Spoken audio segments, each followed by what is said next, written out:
Nesse processo de especificação de cenários, é bastante útil a gente entender, a gente ver o sistema como uma máquina de estados. Como é que isso é possível? Então, na verdade, a gente imagina um sistema, qualquer sistema, como sendo formado por um conjunto de estados, né, representado aí nesse grafo por esses blocos em branco, né, e tem um estado inicial, que é o sistema quando você liga ele.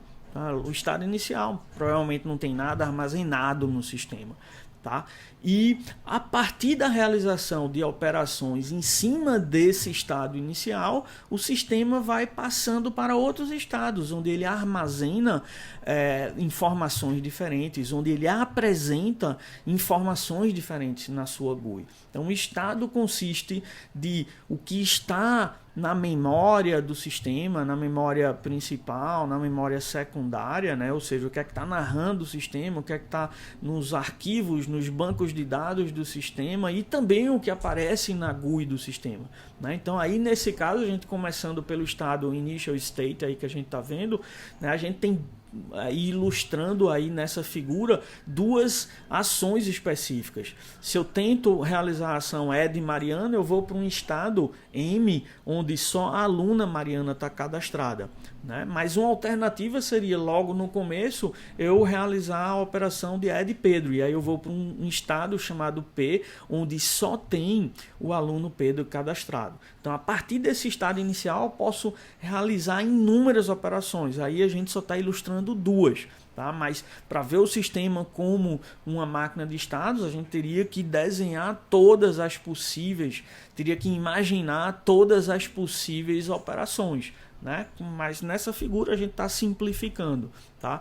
Mesma situação se a gente for agora para o estado P, né? A gente vai ver que se eu tentar realizar, posso tentar realizar várias operações nesse estado, como adicionar Mariana, e aí eu vou para o estado MP, que a gente está vendo no final da figura, na parte mais embaixo da figura, e esse estado MP é um estado onde eu tenho justamente dois alunos agora cadastrados, Pedro e Mariana. Ou eu posso realizar uma outra operação, como remove Pedro, né? E aí eu volto para o estado inicial, porque eu tinha, como você vê aí, após realizar add Pedro, se eu realizo remove Pedro, meu sistema vai ficar vazio, não vai armazenar ninguém, que é justamente o que eu tinha no estado inicial. Então, todo o sistema pode ser visto como esse grafo em que os nós representam os possíveis estados, possíveis conteúdos de memória, possíveis conteúdos de interface gráfica que eu posso visualizar, né? E as arestas representam a realização de operações no sistema. Cada operação leva o sistema de um estado para outro, né? Então, lá embaixo, por exemplo, se eu realizo remove Pedro no estado MP, eu volto para o estado M, onde eu só tenho a aluna Mariana cadastrada. Nesse estado M, se eu tento remover Pedro, agora eu vou para um estado de erro, onde eu vejo uma mensagem de erro na tela. Por que isso? Porque só tem Mariana armazenado no sistema e eu tento remover Pedro, que não existe, não está armazenado no sistema. Tá? E nesse estado de erro, se eu mover com o mouse, aí eu volto para um estado onde eu tenho Mariana, né? E a mensagem de erro desaparece e eu só tenho Mariana no sistema.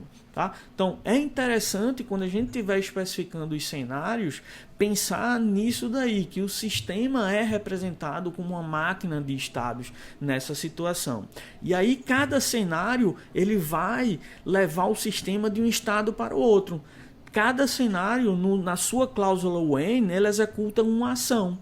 E essa ação, como a gente viu pela figura anterior, ela leva o sistema de um estado que satisfaz a pré-condição num estado que satisfaz uma pós-condição.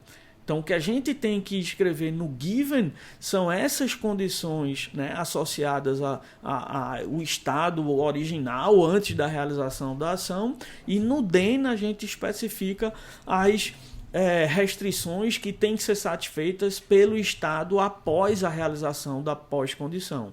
Então a gente tem que ver cada cenário como representando aí essa transição entre estados. Né? Aqui, resumindo de novo, o given, ou o estado de setup, ele especifica as condições da pré-condição, ou ele realiza algumas ações que levam o sistema para esse estado. Certo? Então, ele pode fazer as duas coisas, tanto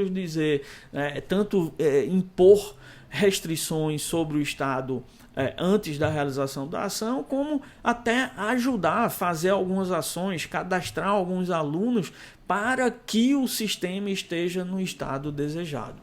Tá? E a pós-condição, aquela parte final, o resultado esperado, confirma que o sistema está num determinado estado. Certo? E também nessa situação que a gente tem que ver é que a mesma ação ela pode levar a diferentes resultados. Depende do estado inicial.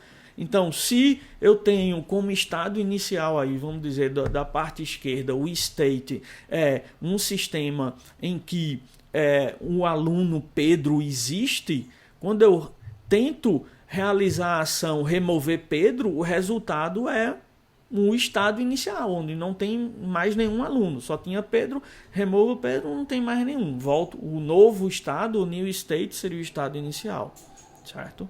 E do lado direito a gente pode pensar numa outra situação. A ação ainda é remover Pedro, mas vamos assumir que o estado aí, antes da realização da ação, é um estado onde Pedro não está cadastrado. Então, se Pedro não está cadastrado e eu tento remover Pedro, o another new state vai ser o estado de erro que a gente viu.